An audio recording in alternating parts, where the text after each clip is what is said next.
తెలంగాణ రాష్ట్ర గీతంపై ఎమ్మెల్సీ కవిత చేసిన వ్యాఖ్యలను తెలంగాణ ఆత్మ గౌరవ వేదిక అధ్యక్షురాలు ఇందిరా శోభన్ ఖండించారు.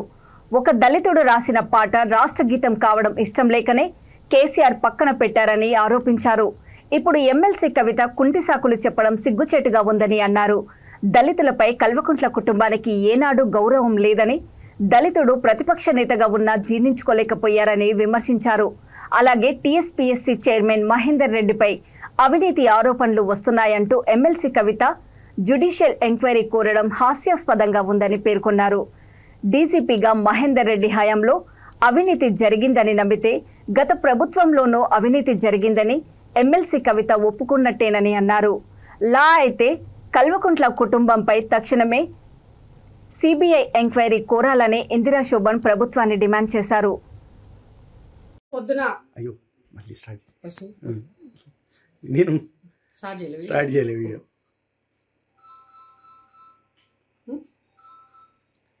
మీడియా సోదరులకు నమస్కారం.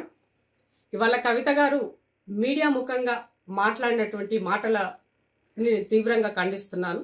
ఆమె తనకు తాను ఒక తెలంగాణ ఉద్యమకారిని చెప్పుకోవడానికి అర్హత ఉందా లేదా అని ఆమె ఆత్మ పరిశీలన చేసుకోవాల్సినటువంటి అవసరం ఉంది.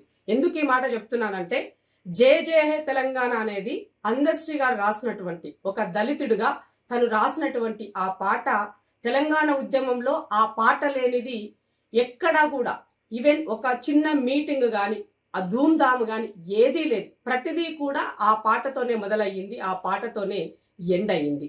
అలాంటి పాటకి తెలంగాణ ఏర్పడ్డ తర్వాత 9.5 సంవత్సరాల కాలం మీరు అధికారంలో ఉండి ఏ ఒక్కనాడు కూడా దాని గురించి ఆలోచించలేదు, గుర్తించలేదు. ఎందుకు అనంటే, ఒక దళితునికి గుర్తింపు దక్కుతుంది, ఒక దళితుని పాటకి పట్టం కట్టాల్సినటువంటి పరిస్థితి ఏర్పడుతుందని మీరు చూసినటువంటి చిన్న చూపుకే ఇవాళ నేను ఈ మాట చెప్పాల్సినటువంటి పరిస్థితి ఏర్పడింది. దళితులంటే మీకు ఏనాడు కూడా గౌరవం లేదు. ఒక సిఎల్పి నాయకుడిగా దళితుడు ఉంటే కూడా జీర్ణం చేసుకోలేకపోయినారు. దళితులకి సంబంధించినటువంటి అన్ని రకాలుగా ఉద్యోగాలు అయిండొచ్చు, వాళ్ళకు ఉన్నటువంటి సప్లా నిధులు అయిండొచ్చు, అన్ని రకాలుగా మీరు దళితులని మోసం చేస్తూనే వచ్చారు.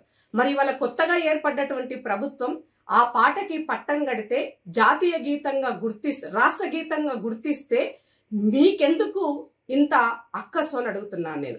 మీరు చేయలేనటువంటి పని తెలంగాణ ఇచ్చినటువంటి వాళ్ళు ప్రభుత్వంలోకి వస్తే వాళ్ళు ఆ పాటకి పట్టం కడితే మీకెందుకు అంత చులకన భావము అని అడుగుతున్నాను నేను.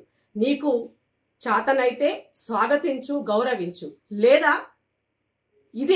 ఇది మా ప్రభుత్వంలో జరిగినటువంటి అవమానానికి మేము సిగ్గుపడుతున్నామని ప్రజలకి క్షమాపణ చెప్పండి. లేదు, అది చెప్పకపోగా మీకు నచ్చినట్టుగా మాట్లాడితే తెలంగాణ ఉద్యమకారులు ఎవరు ఊరుకోరని ఈ సందర్భంగా గుర్తు చేస్తూ, దళితులు ముఖ్యంగా ఇది గుర్తించుకోవాల్సినటువంటి విషయం. ఇవాళ దళితులని పూర్తిగా అన్ని రకాలుగా మోసం చేసి నయవంచన చేసిన ప్రభుత్వము టిఆర్ఎస్ ప్రభుత్వం. ఇవాళ కొత్తగా ఏమంటారు, కూలి రాగాలు తీస్తూ ఏదో పొలిటికల్ గా మేము పబ్బం గడుపుకోవాలా, ఏదో ఒక స్టేట్మెంట్ ఇవ్వాలన్న ఉద్దేశంతో మీరు మాట్లాడితే నలుగురి ముందు పలుచనవుతారు కవితమ్మని గుర్తు చేస్తున్నా. ఇక రెండో విషయం, డీజీపీ గారి గురించి. అంటే తెలంగాణ ప్రభుత్వంలో డీజీపీగా అత్యధిక కాలం కొనసాగినటువంటి మహేందర్ రెడ్డి గారు ఇవాళ ఏర్పడ్డటువంటి కాంగ్రెస్ ప్రభుత్వంలో తనని టీఎస్పీఎస్పీ చైర్మన్ గా ఏర్పాటు చేస్తే